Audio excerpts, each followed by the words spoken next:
महाराज गुरु महाराज स्वीकार करो मेरा प्रणाम। श्री श्री परमहंस योगानंद जी की जय हो। योगी कथामृत परिच्छेद 27। रांची में योग विद्यालय की स्थापना। तुम संगठनात्मक कार्य के प्रतिकूल क्यों हो? गुरुदेव के इस प्रश्न से मुझे कुछ आश्चर्य हुआ। यह सत्य है कि उस समय मेरा व्यक्तिगत विश्वास था कि संस्था के बर के छत्ते के समान है। यह एक उपेक्षित कार्य है, मैंने उत्तर दिया। नेता कार्य करे या न करे, उसकी आलोचना अवश्य होगी। क्या समस्त दिव्य छेना अर्थात पनीर तुम केवल अपने लिए ही चाहते हो? गुरुजी ने कठोर दृष्टि से देखते हुए कहा, यदि उदार हृदय सद्गुरुओं की परंपरा ने दूसरों को अपना ज्ञान इच्छा पूर्वक वितरित नहीं किया होता, तो क्या योग द्वारा तुम या अन्य कोई भी ईश साक्षात्कार प्राप्त कर सकता था? उन्होंने पुनः कहा, ईश्वर मधु है और संस्थाएं मधु के छत्ते हैं। दोनों आवश्यक हैं। निस्संदेह आत्मा के बिना कोई शरीर व्यर्थ है, परंतु तुम आध्यात्मिक अमृत से परिपूर्ण कार्यक्षम मधु कोशों का निर्माण करने की चेष्टा क्यों नहीं करते? उनके उपदेश से मैं बहुत प्रभावित हुआ। यद्यपि मैंने कोई बाहरी उत्तर नहीं दिया, तथापि मन में एक दृढ़ संकल्प जागृत हुआ।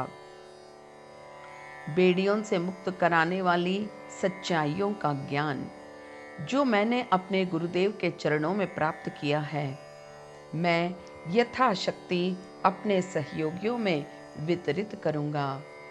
मैंने प्रार्थना की, हे प्रभु, तुम्हारे प्रेम के प्रकाश से मेरा भक्तिमय हृदय मंदिर सदा आलोकित होता रहे और मैं सभी प्राणियों के हृदयों में तुम्हारा प्रेम जागृत करने में समर्थ हो सकूं। मेरे संन्यास ग्रहण करने के पूर्व एक बार पहले श्री युक्तेश्वर जी ने अप्रत्याशित टिप्पणी की थी, वृद्ध अवस्था में तुम्हें धर्म पत्नी की संगति के अभाव का बहुत अनुभव होगा। क्या तुम मुझसे सहमत नहीं हो कि अपनी पत्नी और बच्चों के पालन पोषण में व्यस्त गृहस्थ भी भगवान की दृष्टि में बहुत प्रशंसनीय कार्य करता है? मैंने भयचकित हो प्रतिवाद के स्वर में कहा, गुरुदेव, आप जानते हैं कि इस जीवन में ईश साक्षात्कार के अतिरिक्त मेरी कोई अन्य इच्छा नहीं है।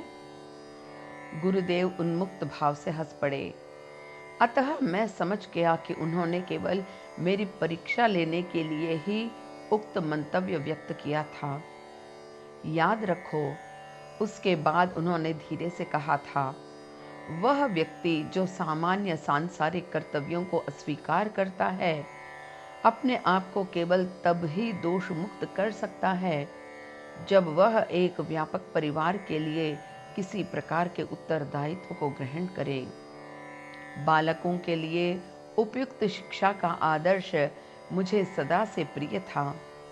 केवल शरीर और बुद्धि के उत्कर्ष के लिए दी जाने वाली सामान्य शिक्षा का कुफल मुझे स्पष्ट दिखाई दे रहा था।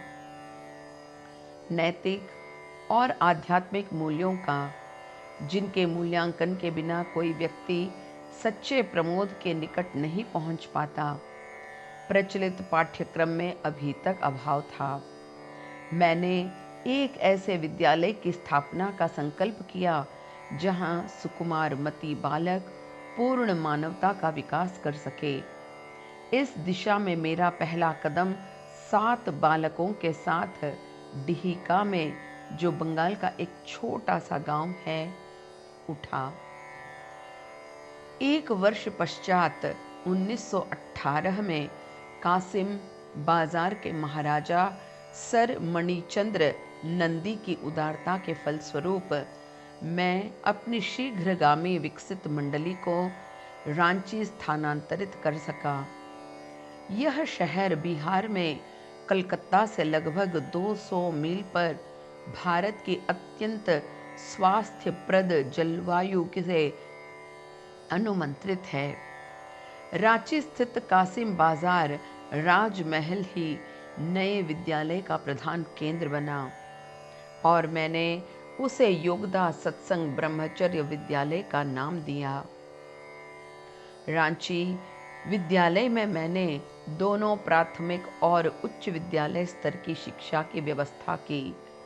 इसमें कृषि, शिल्प, वाणिज्य और अन्य शिक्षणीय विषयों का समावेश था।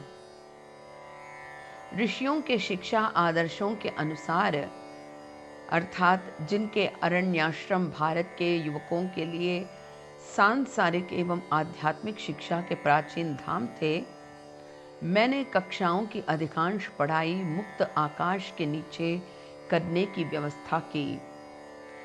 रांची के विद्यार्थियों को योग, ध्यान तथा स्वास्थ्य एवं मानसिक विकास की एक अपूर्व योगदा प्रणाली की शिक्षा, जिसके सिद्धांतों का मैंने 1916 में आविष्कार किया था, दी जाती है। यह अनुभव करते हुए कि मानव शरीर एक विद्युत बैटरी के समान है, मैंने विचार किया कि इच्छा शक्ति की प्रत्यक्ष सहायता से इसमें पुनः शक्ति संचार किया जा सकता है। क्योंकि इच्छा के बिना कोई भी कार्य करना संभव नहीं, मनुष्य बोझिल उपकरणों या यांत्रिक व्यायाम का सहारा न लेते हुए मूल शक्ति इच्छा की सहायता से शरीर में नूतन शक्ति का संचार कर सकता है। सरल योगदा प्रविधियों के द्वारा मनुष्य सचेत अवस्था में और तत्क्षण ही अपनी प्राण शक्ति को विश्व शक्ति के समीप भंडार से पुनः शक्ति पूरित बना सकता है। रांची विद्यालय के छात्रों ने योगदा प्रशिक्षण द्वारा प्राण शक्ति का शरीर के एक भाग से दूसरे भाग तक विचलन करने तथा कठिन आसनों से बैठने की पूर्ण स्थिरता में विशेष योग्यता प्राप्त करने की अच्छी प्रतिक्रिया दिखाई। उन्होंने शारीरिक बल तथा सहन शक्ति के असाधारण कार्यों को इस प्रकार प्रदर्शित किया जिसकी समता बहुत से शक्तिशाली वयस्क भी नहीं कर सके। मेरे सबसे छोटे भाई विष्णु चरण घोष ने रांची विद्यालय में प्रवेश किया।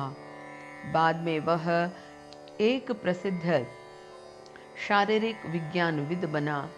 उसने और उसकी एक शिष्य ने 1938 और 39 में पश्चिमी देशों का भ्रमण किया और वहां शक्ति तथा स्नायु नियंत्रण के प्रयोगों के प्रदर्शन किए।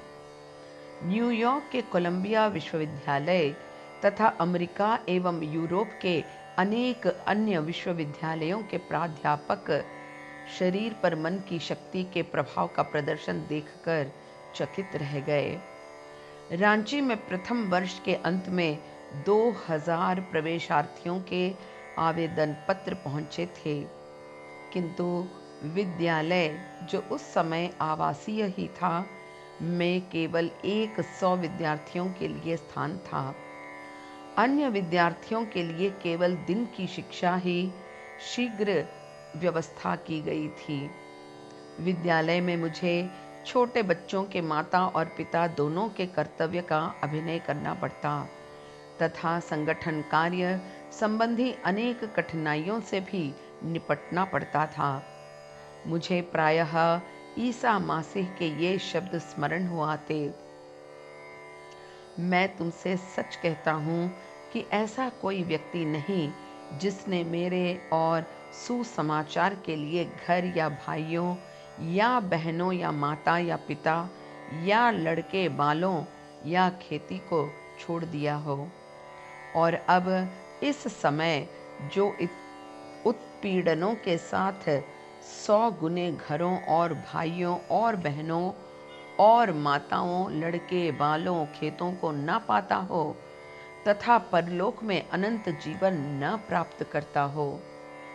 श्री युक्तेश्वर जी ने इन शब्दों की व्याख्या इस प्रकार की थी। जो भक्त विवाह और कौटुंबिक दायित्व का परित्याग करके उससे बड़े दायित्वों समस्त समाज के लिए स्वीकार करता है, वह ऐसा कार्य करता है जिसे संसार उचित रूप से न समझकर उसको उत्पीड़न करता है। पर ममत्व के विस्तार के कारण भक्त स्वार्थपरता से ऊपर उठता जाता है और उसे स्वर्गिक आनंद मिलता है। एक दिन मेरे पिताजी मुझे आशीर्वाद देने के लिए रांची पहुंचे, जिसे उन्होंने बहुत समय से अवरोधित कर रखा था, क्योंकि उनके बंगाल नागपुर रेलवे में पद ग्रहण करने के प्रस्ताव को अस्वीकार कर मैंने उन्हें आघात पहुंचाया था। उन्होंने कहा, बेटा, तुमने जो जीवन मार्ग अपनाया है उससे मैं अब संतुष्ट हूँ। इस आनंदी तथा उत्साही बालकों के बीच तुम्हें देखकर मैं प्रसन्न हूँ। रेलवे की समय सारणी के निर्जीव आंकड़ों में उलझन की अपेक्षा यह तुम्हारे लिए अधिक उपयुक्त है। उन्होंने मेरे पीछे पीछे फिर रहे छोटे छोटे 1 दर्जन बच्चों की ओर इंगित करते हुए विनोद के साथ अपनी आंखों में चमक लाते हुए कहा, मेरे केवल 8 बच्चे थे, किंतु तुम्हारी भावना मैं समझ रहा हूँ। 70 बीघा उपजाऊ जमीन जो हमारे पास थी, मैं, छात्र गण, शिक्षक गण और मैं प्रतिदिन बागबानी तथा अन्य बाहरी खेतों के कार्यों का आनंद लिया करते थे। हमारे पास कई पालतू पशु प्राणी थे, जिनमें एक हरिण का बच्चा भी था, जो बालकों को बहुत प्रिय था। मैं भी उसे बहुत प्यार करता था, इतना प्यार कि मैं उसे अपने कमरे में ही सोने देता था। अरुणोदय होते ही दुलार पाने के लिए वह मेरे बिछौने के पास आ जाता था। एक दिन मैंने उस मृग शिशु को अन्य दिनों की अपेक्षा जल्दी ही खिला पिला दिया, क्योंकि मुझे कुछ आवश्यक कार्य से रांची शहर में जाना था। मैंने बच्चों को यह अनुदेश दिया था कि मेरे लौट आने तक उसे वे कुछ खाने को न दें, पर उनमें से एक बालक ने मेरी आज्ञा का उल्लंघन कर उसे बहुत अधिक दूध पिला दिया। जब मैं सायंकाल वापस लौटा, तब मुझे यह दुखद समाचार सुनने को मिला कि अति आहार के कारण मृग शिशु मरणासन है। मेरी आंखों में आंसू आ गए और मैंने उस मृत तुल्य हरिण को अपनी गोद में रख लिया। मैंने उसकी जीवन रक्षा के लिए ईश्वर से कातर प्रार्थना की। घंटों बाद उसने आंखें खोली, फिर खड़ा होकर वह अत्यंत दुर्बलता के साथ चलने लगा। सारा विद्यालय आनंद से उल्लसित हो उठा, किंतु उस दिन रात को मुझे एक गंभीर शिक्षा मिली जो मैं कभी नहीं भूल सकता। मैं रात को 2 बजे तक उस मृग शिशु के पास रहा। उसके बाद मुझे नींद आ गई। उक्त हरिण स्वप्न में प्रकट हुआ और मुझसे बोला, आपने मुझे रोक रखा है, दया कर मुझे जाने दीजिए, मुझे जाने दीजिए।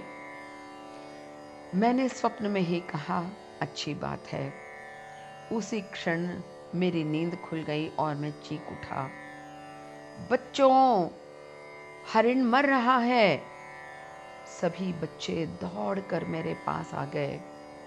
मैं तेजी से कमरे के उस कोने की ओर गया जहां मैंने उसे रख छोड़ा था।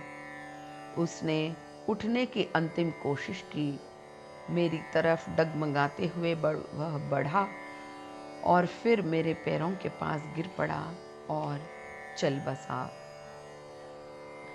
पशुओं के भाग्य का परिचालन और नियमन करने वाले कर्म फल के अनुसार उस हरिण का जीवन पूरा हो गया था और किसी ऊंची योनि में जाने को वह प्रस्तुत था, किंतु गहरी आसक्ति और हृदय की एकांतिक प्रार्थना के द्वारा मैं उसे पशु योनि की सीमा में ही रोक रखने में समर्थ हो गया था, जिसने मुक्ति पाने के लिए उसकी आत्मा छटपटा रही थी। मृग की आत्मा ने मुझ में स्वप्न में अनुनय किया, क्योंकि मेरी सप्रेम अनुमति के बिना वह जाने को इच्छुक नहीं था या जान नहीं सकता था।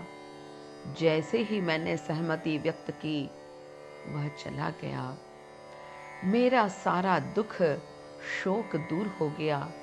मैंने नए सिरे से यह अनुभव किया कि ईश्वर की यह आकांक्षा रहती है कि उसकी संतान सबको उसका अंश समझकर प्रेम करें और इस भ्रांति में न रहें कि मृत्यु से एकदम अंत हो जाता है।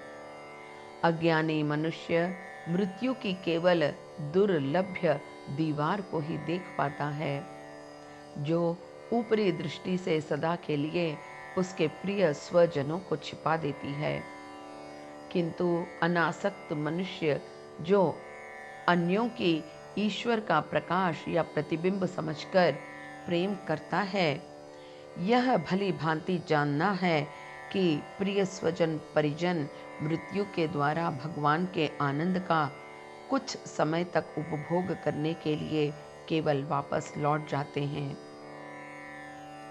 रांची विद्यालय स्वल्प एवं सामान्य शुभारंभ के पश्चात उन्नति पथ पर क्रमशः बढ़ते बढ़ते अब एक ऐसा संस्थान बन चुका है जिसकी बंगाल और बिहार में काफी ख्याति फैल चुकी है।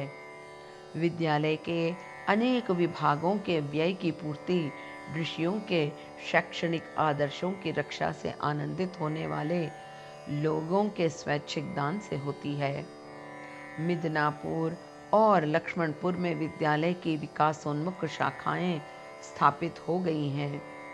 रांची के प्रधान केंद्र में प्रदेश के गरीबों के लिए एक चिकित्सा विभाग भी मिलता है। विद्यालय ने खेल कूद प्रतिस्पर्धाओं में भी अच्छी ख्याति अर्जित की है। शिक्षा क्षेत्र में भी रांची के अनेक स्नातकों ने बाद में विश्वविद्यालयीन जीवन में अच्छा कृतित्व प्रदर्शित किया है। गत 3 शताब्दियों में पूर्व और पश्चिम के अनेक सुविख्यात महापुरुषों और विदेशियों ने रांची विद्यालय में पधारकर उसे सम्मानित किया है। काशी के द्विशरीरी संत स्वामी प्रणवानंद जी 1918 ईस्वी में कुछ दिनों के लिए रांची पधारे थे। बाहर खुले मैदान में वृक्षों के नीचे शिक्षादान के भव्य दृश्य और संध्या समय अल्पवयस्क बालकों को घंटों निश्चल बैठकर ध्यान में मग्न होते देखकर वे अत्यंत प्रभावित हुए। उन्होंने कहा, मुझे यह देखकर अत्यंत आनंद हो रहा है कि बालकों को उपयुक्त शिक्षा देने के लाहिड़ी महाशय के आदर्श का इस विद्यालय में अनुसरण किया जा रहा है। इस पर मेरे गुरु के आशीर्वाद की वर्षा हो। मेरे पास में बैठे एक बालक ने योगीराज से एक प्रश्न पूछने का साहस किया, स्वामी जी, क्या मैं सन्यासी बनूंगा? क्या मेरा परिवार जीवन ईश्वर अर्पित है? उसका प्रश्न सुनकर स्वामी प्रणवानंद के मुख पर चाहे मृदु मुस्कुराहट खेलने लगी हो, किंतु उनकी दृष्टि कहीं सुदूर में निबद्ध थी और भविष्य को भेदने के प्रयत्न कर रहे थे।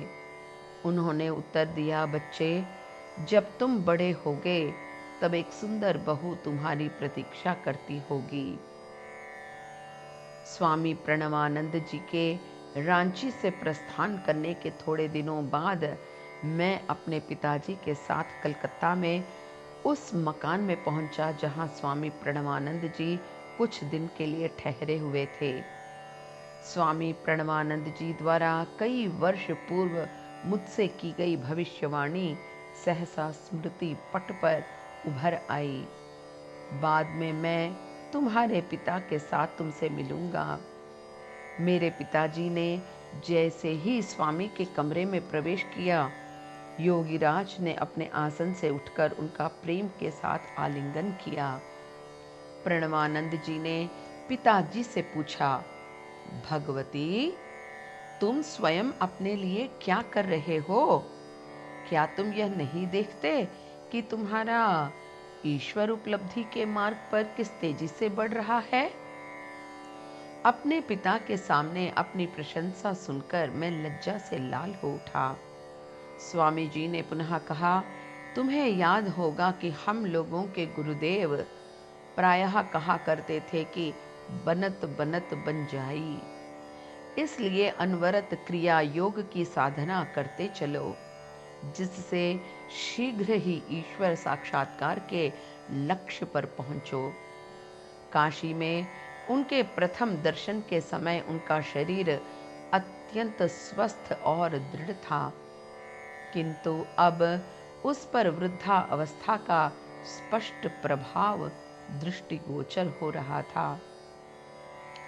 चाहे उनकी देह अब भी प्रशंसनीय रूप से सीधी और तनी हुई थी, मैंने सीधे उनकी दृष्टि में अपनी दृष्टि गड़ाते हुए पूछा, कृपया मुझे एक बात बताइए, क्या आपको वृद्धावस्था के प्रभाव का अनुभव नहीं होता? क्या शरीर की दुर्बलता के साथ आपकी ईशानुभूति में भी कुछ ह्रास हुआ है? उन्होंने मुस्कुराहट के साथ कहा, परम प्रिय परमात्मा अब मेरे और निकट आ गए हैं। उनकी विश्वासपूर्ण वाणी ने मेरे मन और मेरी आत्मा को अभिभूत कर दिया। उन्होंने कहना जारी रखा, मैं इस समय भी 2 पेंशनें पा रहा हूँ, एक यहाँ बैठे भगवती की ओर से और दूसरी ऊपर की ओर से। इतना कहकर वे आकाश की ओर एक क्षण तक उंगली उठाए रहे और तभी वे समाधि अवस्था में प्रविष्ट हो गए और उनका मुख दिव्य आभा से दीप्त हो उठा। मेरे प्रश्न का पर्याप्त उत्तर मिल गया। स्वामी प्रणवानंद जी के कमरे में अनेक पौधों और बीजों के पैकेट देखकर मैंने उनके प्रयोजन के विषय में जिज्ञासा प्रकट की। स्वामी जी ने कहा, मैंने सदा के लिए काशी का परित्याग कर दिया है और अब मैं हिमालय की ओर जा रहा हूँ।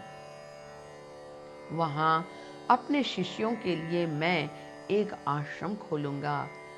इन बीजों से पालक और कुछ अन्य तरकारियां पैदा होंगी। मेरे प्रिय शिष्य सादगी से रहेंगे और आनंदमय ईश्वर साक्षात्कार में समय बिताएंगे। अन्य किसी वस्तु की आवश्यकता नहीं है। पिताजी ने अपने गुरु भाई से पूछा कि वे पुनः कलकत्ता कब जाएंगे।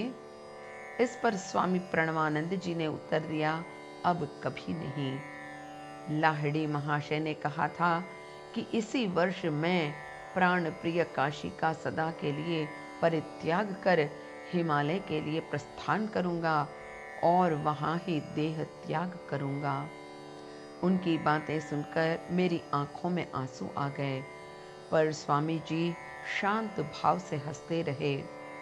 उन्हें देखकर ऐसा भान हुआ मानो एक छोटा स्वर्गिक शिशु जगत जननी की गोद में निर्भय बैठा हुआ है। महान योगी की परम उच्च आध्यात्मिक शक्तियों पर बुढ़ापे का कोई विपरीत प्रभाव नहीं पड़ता। वह इच्छा अनुसार अपना कायाकल्प कर सकने में समर्थ होता है। जो भी कभी कभी वह वार्धक्य की प्रक्रिया का परिहार करने की चेष्टा नहीं करता, वरन वह भौतिक शरीर को कर्म फल भोग लेने देता है। वह समय बचाने के उपकरण की भांति वर्तमान शरीर का उपयोग इस प्रकार करता है जिससे इस जरा जर्जर शरीर पर ही सब कर्म फल चुक जाएं और नया जन्म लेकर कोई अवशिष्ट कर्म फल ना भोगना पड़े। कई महीनों बाद एक पुराने मित्र तथा प्रणवानंद के अंतरंग शिष्य सनंदन से मेरी भेंट हुई।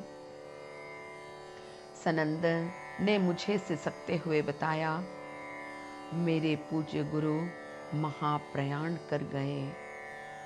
उन्होंने ऋषिकेश के निकट एक आश्रम स्थापित किया था और वे हमें बड़े प्रेम से शिक्षा दिया करते थे। जब हम लोगों की स्थिति काफी ठीक ठाक हो गई और हम उनके सानिध्य में तीव्र गति से आध्यात्मिक उन्नति कर रहे थे, तभी उन्होंने ऋषिकेश के एक भारी जन समूह को भोज देने का प्रस्ताव किया। मैंने उनसे इतने अधिक लोगों को भोजन कराने का कारण पूछा। उन्होंने बताया, यह मेरा अंतिम उत्सव समारोह है। मैं उनके शब्दों का संपूर्ण अर्थ नहीं समझ सका। प्रणवानंद जी ने भारी परिमाण में भोज्य सामग्री तैयार करने में हाथ बटाया। हम लोगों ने लगभग 2000 लोगों को भोजन कराया। भोजन के बाद उन्होंने एक ऊंचे मंच पर बैठकर परमात्मा पर अत्यंत प्रेरणास्पद प्रवचन किया। मैं उनके पास ही बैठा हुआ था। प्रवचन के अंत में हजारों लोगों की आंखों के सामने उन्होंने मेरी ओर मुड़कर कहा, सनंदन सावधान, मैं देह त्याग करने जा रहा हूं। एक क्षण तक अवाक रहने के बाद मैं जोर से चीत्कार कर उठा, गुरुजी, ऐसा मत कीजिए, कृपा करें गुरुदेव, कृपया ऐसा मत करें। जन समूह को मेरी बातों पर आश्चर्य हुआ और सन्नाटा छा गया। प्रणवानंद जी मेरी ओर देखकर मुस्कुरा पड़े, परंतु इतने में वे अपनी दृष्टि अनंत की ओर निबद्ध कर चुके थे। उन्होंने कहा, स्वार्थी मत बनो और न मेरे लिए शोक ही करो। मैं दीर्घ काल से प्रसन्नता पूर्वक तुम सबकी सेवा करता रहा हूँ। अब तुम लोग आनंद मनाओ और मुझे हंसी खुशी विदाई दो। मैं प्राण प्रिय परमात्मा से मिलने जा रहा हूँ। फिर उन्होंने धीरे से कहा, मैं शीघ्र ही पुनर्जन्म लूंगा। कुछ समय तक परमानंद का उपयोग कर मैं पृथ्वी पर लौट आऊंगा और बाबा जी से मिल जाऊंगा। तुम शीघ्र ही जान जाओगे कि मेरी आत्मा ने कब और कहां नया जन्म लिया है। उन्होंने पुनः जोर से कहा, सनंदन देखो, अब मैं द्वितीय क्रिया योग के बल से देह छोड़ रहा हूं। उन्होंने सामने खड़े जन सागर की ओर एक बार देखा और सबको एक संक्षिप्त आशीर्वाद दिया। उसके पश्चात दृष्टि को कूटस्थ में अंतर्मुखी करके वे निश्चल हो गए। विस्मित जनता अभी यह समझ रही थी कि वे समाधि में निमग्न हो गए हैं, किंतु तब तक वे रक्तमाल के देह पिंजर का परित्याग कर अनंत में विलीन हो चुके थे। शिष्यों ने उनके पद्मासनस्थ शरीर का स्पर्श किया, पर अब वह एकदम ठंडा हो चुका था। अब वहां केवल अकड़ा हुआ शरीर का पिंजर रह गया था और प्राण पखेरु अमृत तट पर जा पहुंचा था। जब सनंदन ने अपनी बात पूरी की, तब मैंने सोचा, वे द्विदेहधारी संत जिस प्रकार जीवन में नाटकीय थे, उसी प्रकार वे मरण के समय में भी रहे। मैंने यह जिज्ञासा की कि प्रणवानंद जी पुनः कहाँ जन्म लेने वाले हैं। सनंदन ने कहा, मैं इस सूचना को एक पवित्र न्यास समझता हूँ, इसी में किसी को नहीं बता सकता। शायद तुम किसी और विधि से इन्हें जान सको। वर्षों बाद मुझे स्वामी केशवानंद जी से पता चला कि प्रणवानंद जी ने अपने महाप्रयाण के कुछ वर्षों बाद नया जन्म धारण किया था और वे हिमालय स्थित बद्री नारायण चले गए थे, जहाँ महान गुरु बाबा जी के साधु संतों के दल में जा मिले थे। इति परिच्छेद 27 समाप्त।